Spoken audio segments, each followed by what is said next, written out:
Good morning students. आज हम नैतिक शिक्षा का पाठ 6 व्यायाम को पढ़ेंगे। अब आप इसकी मैं रीडिंग करूँगी और आप इसको देखें। शरीर को स्वस्थ, निरोग तथा क्रियाशील रखने के लिए व्यायाम बहुत ही आवश्यक है। प्रतिदिन सुबह शाम व्यायाम करने की आदत डालनी चाहिए।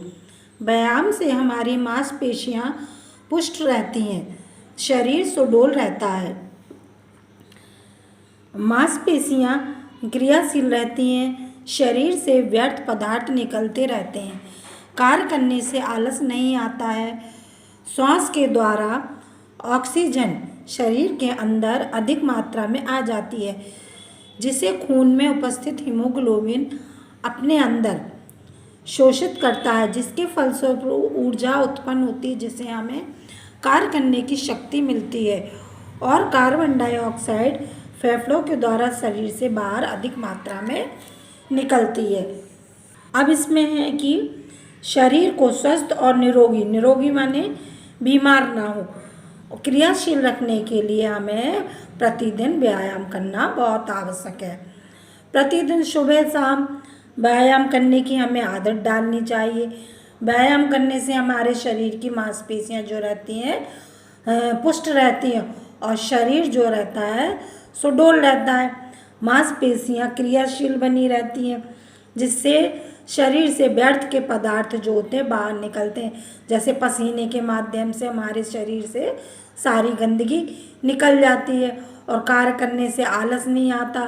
श्वास के द्वारा हम ऑक्सीजन ग्रहण करते हैं और अधिक मात्रा में, जिससे उपस्थित हीमोग्लोबिन जो होता है हमारे शरीर के अंदर आता है और जो कार्बन डाइऑक्साइड जो होती है वो हम शरीर से अपने उसको बाहर निकालते हैं।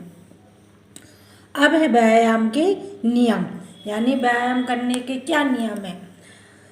व्यायाम हमारे शरीर के लिए तब लाभप्रद होंगे जब हम उन्हें नियमों के अनुसार करेंगे।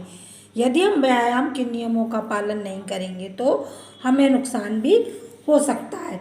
यदि हम शरीर के लिए जो व्यायाम करते हैं उसके नियमों का हमें पालन करना आवश्यक है। यदि हम उन नियमों का पालन नहीं करेंगे तो हमारे शरीर के लिए नुकसान भी हो सकता है। जैसे नंबर 1 में रोगी अवस्था में व्यायाम नहीं करना चाहिए, यानी जब कोई बीमार है, रोगी है, तो उस अवस्था में व्यायाम नहीं करना चाहिए। और व्यायाम जो है सरल से कठिन की ओर होना चाहिए, मतलब पहले हमें सरल व्यायाम करने चाहिए, फिर कठोर यानी कठिन व्यायाम करने चाहिए। नहीं तो आप पहले कठिन करेंगे तो आपका शरीर क्या होगा, थक जाएगा।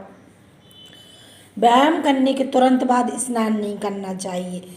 थोड़ी देर बाद शरीर का पसीना सूख जाता है, उसके पास त्वचा में तेल मलकर, नमी देकर, साबुन लगाकर मलकर नहाना चाहिए, जिससे हमारी गंदगी क्या होगी, अच्छी तरह से बाहर निकल जाए। और जो व्यायाम है हमें इस प्रकार से व्यायाम करना चाहिए कि शरीर के समस्त अंग यानी सारे अंग जो रहे हैं क्रियाशील बने रहें।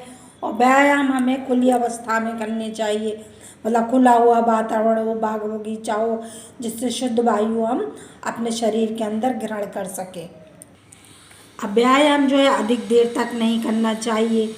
व्यायाम करते समय शरीर को 1 या 2 वस्त्र से अधिक नहीं होना चाहिए और जो भी वस्त्र पहनकर व्यायाम किया जा रहा है वो ढीले ढाले वस्त्र होने चाहिए। व्यायाम जो है प्रतिदिन प्रातःकाल यानी सुबह के समय करना चाहिए और व्यायाम की थोड़ी देर बाद हमें क्या करना चाहिए, आराम भी करना चाहिए। अब है व्यायाम का शरीर पर प्रभाव। शरीर पर व्यायाम करने से क्या प्रभाव पड़ता है, हमारे व्यायाम करने से शरीर के अंग जो रहते हैं पुष्ट रहते हैं, रक्त का संचार जो है सुचारू रूप से रहता है, सांस की क्रिया उचित रूप से चलती है और इसके अलावा कोई भी शरीर का अंग विकृत होने पर उसको लगातार व्यायाम करने से भी सुधार।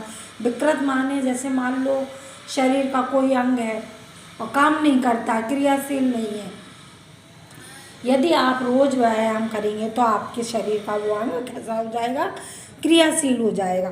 त्वचा में रुधिर संचार तेजी से होता है। रुधिर माने खून, जो रक्त संचार है वो कैसा होता है, तेजी से होता है।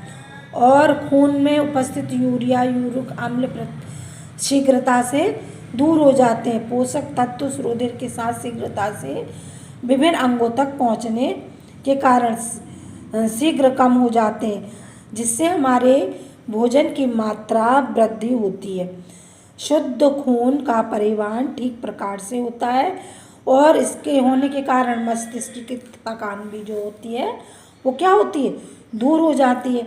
अब है अगला व्यायाम के लाभ। तो जब व्यायाम करते हैं तो उससे क्या फ़ायदे हैं, क्या लाभ है। शरीर की मांसपेशियां क्रियाशील रहती हैं। जो शरीर के अंगों की मांसपेशियां हैं वो हमेशा क्रियाशील रहती हैं। अब इसमें अगला है शरीर से खून का संचार सुचारू रूप से होता है। फिर अगला है आलस और क्रियाशीलता दूर होती है।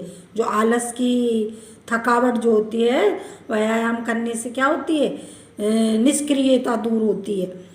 कार्य क्षमता बढ़ती है। कार्य करने की जो क्षमता होती है वो व्यायाम करने से बढ़ जाती है। व्यायाम करने से शरीर में ऑक्सीजन की मात्रा अधिक पहुंचती है, जिससे हृदय श्वास के रोगों की संभावना कम हो जाती है। फिर अगला है व्यायाम करने से पसीना आता है, जिससे जो विषैले पदार्थ जो होते हैं यूरिक एसिड वगैरह वो शरीर से बाहर हो जाते हैं। अब है अगला स्वास्थ्य और उठने बैठने का उचित ढंग। तो इसको आप देखिए, माता पिता को बच्चे को स्वस्थ रखने के लिए प्रारंभ से ही उठने बैठने का ढंग पर ध्यान देना चाहिए। 4 मास से पूर्व बच्चे को बैठने का प्रयास